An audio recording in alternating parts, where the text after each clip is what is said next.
Hello, hello, hello. Happy Sunday. I'm Jessica Yvonne, your book bae, coming on for a quick moment and a quick review on this Sunday.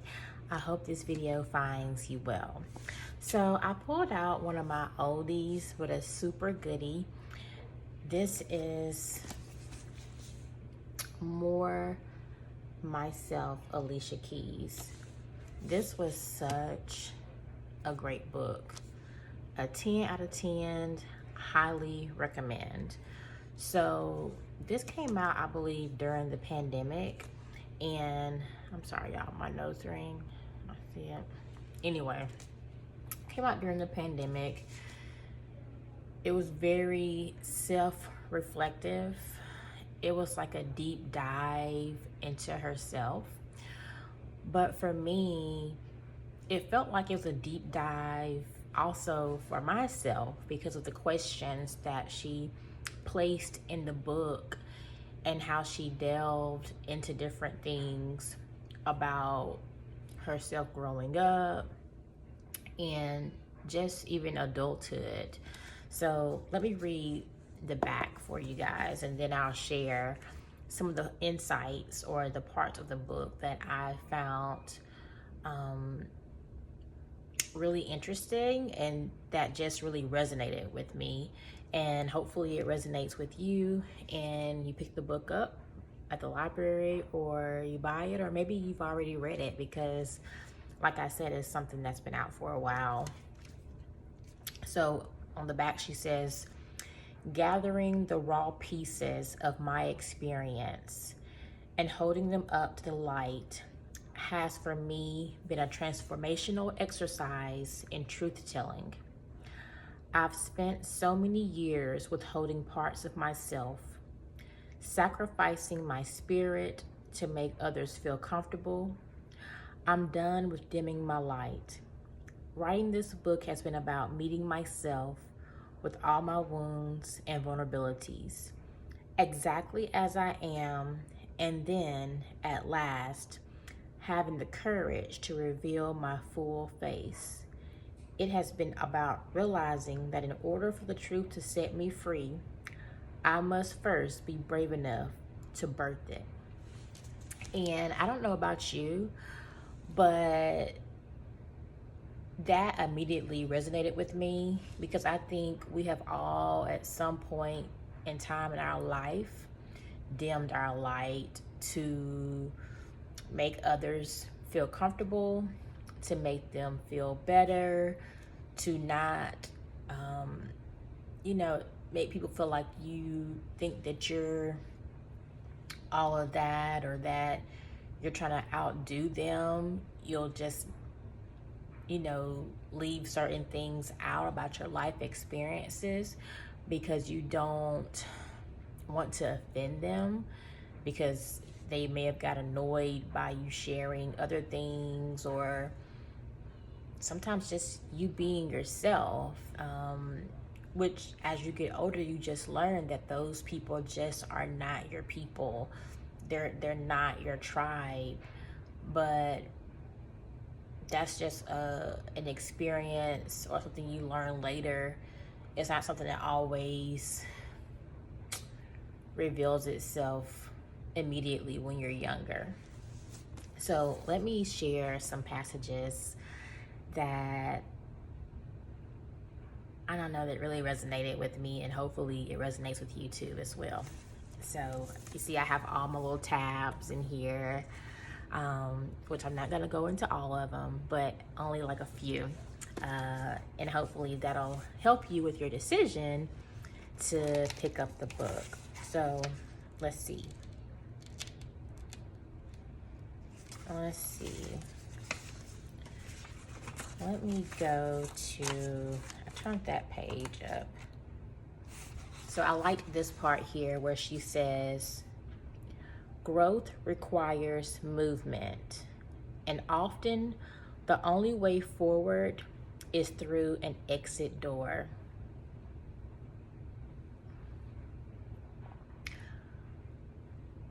I had to sit with that because normal. I just never had heard it said that way. That growth sometimes requires going through an exit door. Sometimes, or many times, I can speak for myself. I have wanted to stay in the same place and grow, and I didn't always realize that in order to continue, I really needed to be exiting, not trying to stay where it was comfortable for me, where it felt semi-safe. I needed to let it go. Okay, the next part I wanted to share. Let's see.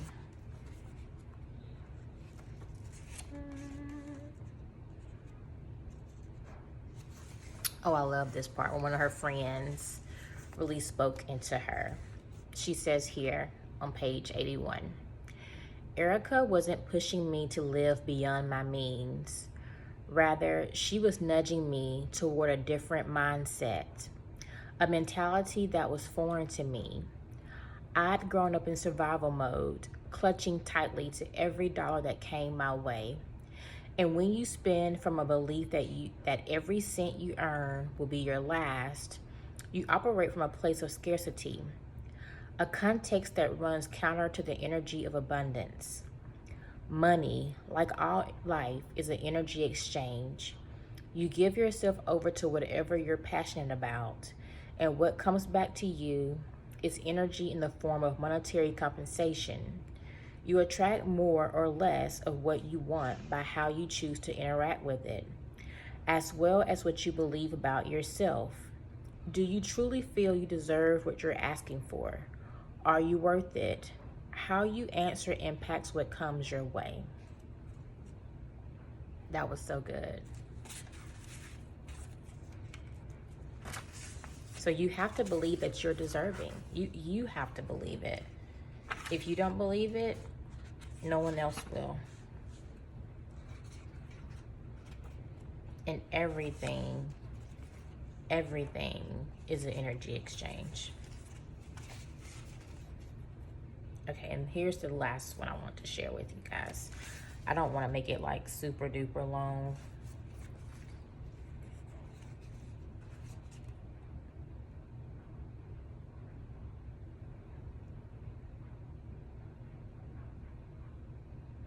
Oh, I like this here. So, the path to self-discovery is not a straight line. It's a zigzag. We move in and out of awareness. One step forward, 3 steps to the left, a baby step back, another leap forward. A light bulb moment might shine brightly one day, but then flicker the next. It takes work to hold tightly to a certain consciousness,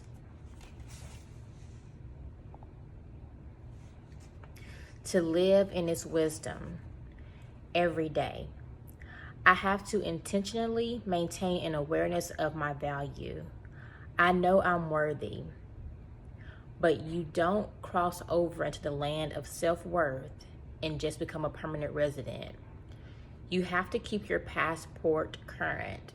You have to work to preserve your status.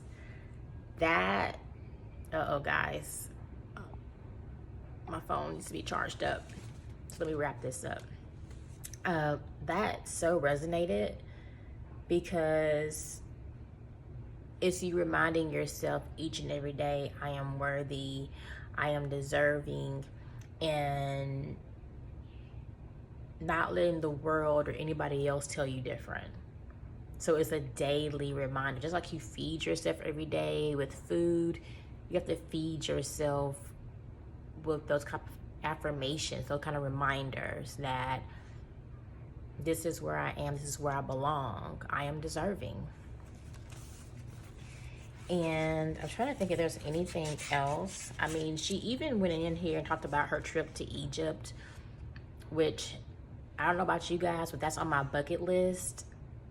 I can't wait to one day visit Egypt, and talked about the history of it and how it was her father-in-law gave her this guy's name. I think his name was Dr. Yusuf. And she watched all his videos, and he referred to Egypt as Kemet, which Kemet means the land of black. I think that's what it means. Let me see. Yes. So it means the land of black people. And she just talked about how life-changing the experience was with taking her family and her children. You know, one of her kids is named Egypt, and how they all got the little necklaces. I can't remember the correct name for it. Oh, the cartouche. And she said that it was a two-sided nameplate pendant that the Kemites attached to the coffins of kings and queens, and that they had their names placed on them. And that really resonated with me, because my auntie, she brought me back one of those when she's in the military.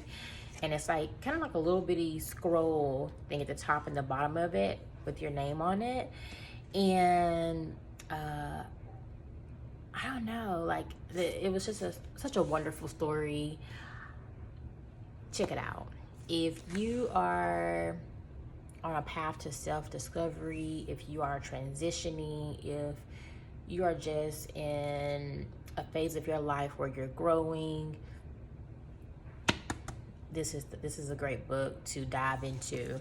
And even at the beginning, she asks some questions to herself, and she says, let me see, where is that question at, what she had at the very beginning?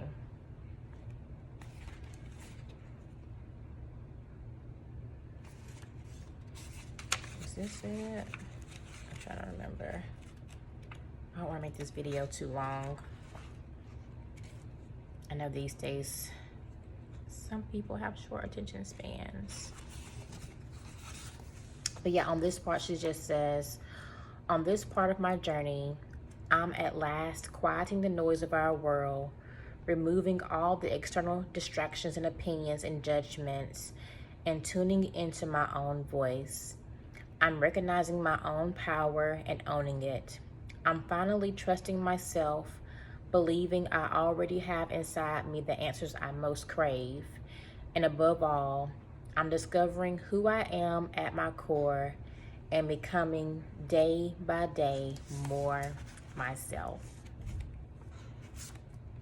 Which to me is brave. Because if we're being honest,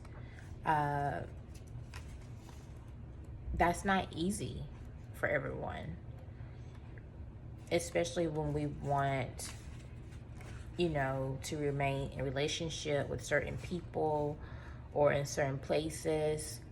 We may silence certain parts of ourselves to keep everyone else happy. But anyway, like I said, if you are in that mind space of, or just in a growth